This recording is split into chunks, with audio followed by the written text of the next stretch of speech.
Okay guys, Mr. Stark here again. I want to break down the paper to program on the air compressor.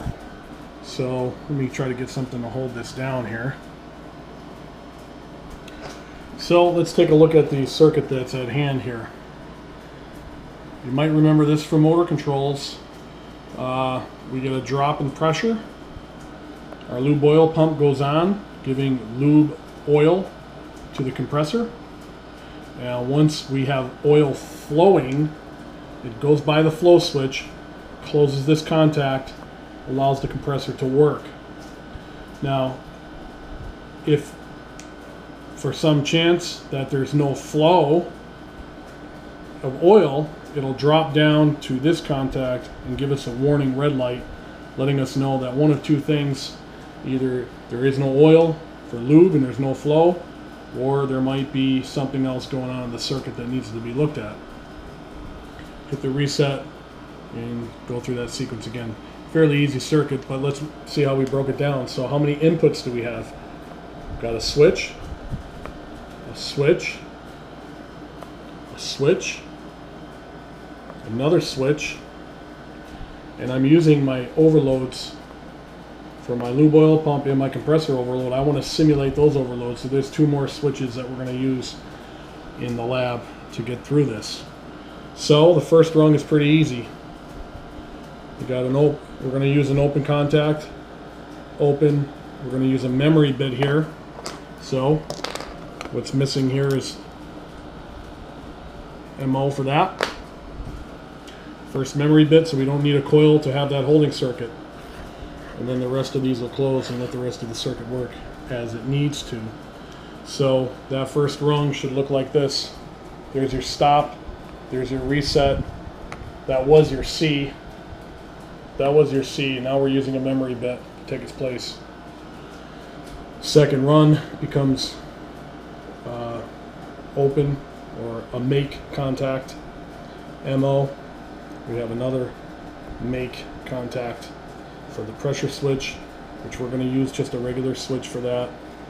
And then we have the overload, which has to be before the coil. So there's our MO, there's our pressure switch, there's the overload, and we're going to use a coil for the lube oil pump. And down to the next rung, we're going to do this line right here. So we have open, hate to say that, we've got an open, open, close, close, coil, open, open, close, close, coil. We come back, we do the same thing except we come down here. Open, close, light, open, close, light. So we have another output.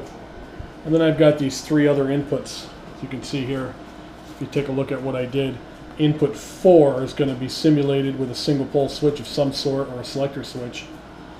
Input 4 is my overload for my lube oil pump. So you'll notice I'm using a memory bit, M1. So if we come up here, we've actually got M1 here and M1 here. And the reason for that is if we have no lube, we don't want the compressor to run, and obviously if the overload trips, rather, we don't want the compressor to run. If the overload trips, we're not going to allow the lube oil pump to run either. You'll notice I'm using input 3 tied into memory bit number 2. Input 3 is my simulated flow switch, so I'm using that as a relay. So when I use a switch to activate that memory bit, I have an open contact and a close, really a make and a break contact.